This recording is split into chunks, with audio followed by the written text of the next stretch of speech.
In today's video, we will discuss the top 5 reasons why you should not become a financial analyst.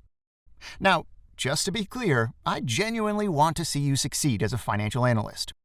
This is a fantastic career and an excellent job to have, but I have met many individuals who should not be financial analysts. Looking back on my journey, I always dreamed of becoming an entrepreneur.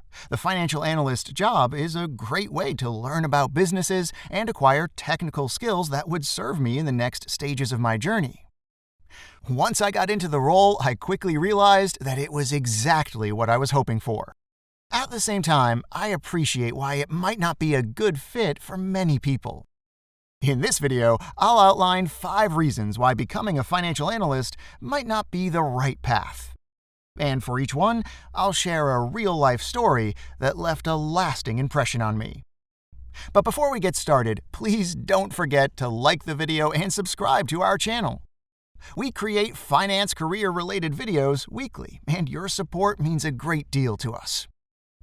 Okay, ready? Let's get right into it. The first reason not to become a financial analyst is if you struggle to perform under pressure. Financial analysts often face tight deadlines and receive ad hoc tasks from senior colleagues and executives. The reports they provide are considered the source of truth by decision makers. Therefore, there's a significant responsibility in delivering accurate numbers. All of this creates intense pressure, and not everyone finds it easy to manage. The first story I'll share with you is from my own experience. In one of my first consulting experiences, I was tasked with analyzing a client's financials and organizing intercompany transactions. That was a tall order for someone just starting out, made even tougher by the tight deadline. I only had a few days to complete the task, and my Excel skills weren't strong enough at the time, so progress was slow. I ended up staying late, working until 3 a.m. for several nights.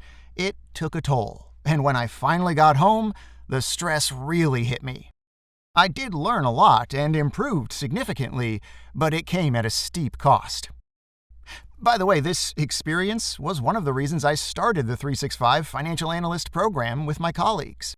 I set out to create a training that equips young professionals with the skills needed to succeed in today's job market. The more practical skills you develop before facing situations like these, the less stress you'll feel and the better you'll perform. Okay. The second reason not to become a financial analyst is that you're always looking for a dynamic, fast-paced role with frequent decision-making opportunities. I clearly remember one of my colleagues growing bored with the repetitive reporting tasks we sometimes had to do. At the time, we were working at Coca-Cola, and he wasn't satisfied with creating reports or working in Excel. He wanted to interact with executives and envisioned us doing high-impact financial analysis that would generate millions for the company. While dynamic situations do occur, it's equally important to be comfortable with routine, less exciting tasks that keep the business running smoothly. If you're not comfortable with that, then a career as a financial analyst might not be the best career option for you. Very good. Third on my list. The trade-off between stability and innovation. What if you're deeply passionate about innovation? Is this the right field for you? Unfortunately, most finance jobs tend to be among the least innovative. There is a well-established way of doing things, and change occurs slowly. But on the upside, this stability also means finance is likely to experience slower disruption from AI, compared to fields like computer science. I recall how it took this large organization several years to come to terms with the idea of building Tableau dashboards. People were used to receiving reports in Excel and continued to prefer Excel files. Number 4, you're not detail-oriented or accurate with numbers. One thing that's unacceptable for a financial analyst is sending out numbers with errors. Some people aren't naturally detail-oriented and may make mistakes more frequently, and that's a serious issue. If the executives you support can't trust the accuracy of your numbers, your work becomes unusable. Trust in your analysis is everything. A few times in my career, I've been on a team with individuals who were very distracted and rushed into sending numbers that weren't thoroughly checked. That's a profound mistake you should never make as a financial analyst. And finally, reason number 5. If you're uncomfortable with frequent communication or interpersonal interaction, a career as a financial analyst may not be the ideal fit. Contrary to popular belief, being a financial analyst isn't just about crunching numbers.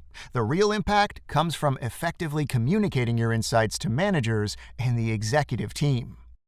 I still clearly remember a technically brilliant colleague who struggled to convey the significance of his findings to others. He found presentation meetings and group discussions draining and useless. This limited his impact, and eventually he opted for a career in data governance, a much more technical role that suited his personality. All things considered, a career as a financial analyst is a remarkable opportunity. It develops your technical and soft skills as well as your business understanding, and offers excellent compensation along with a structured career path. If you wish to become a financial analyst, I highly recommend visiting our website at 365financialanalyst.com. A link is provided in the video description.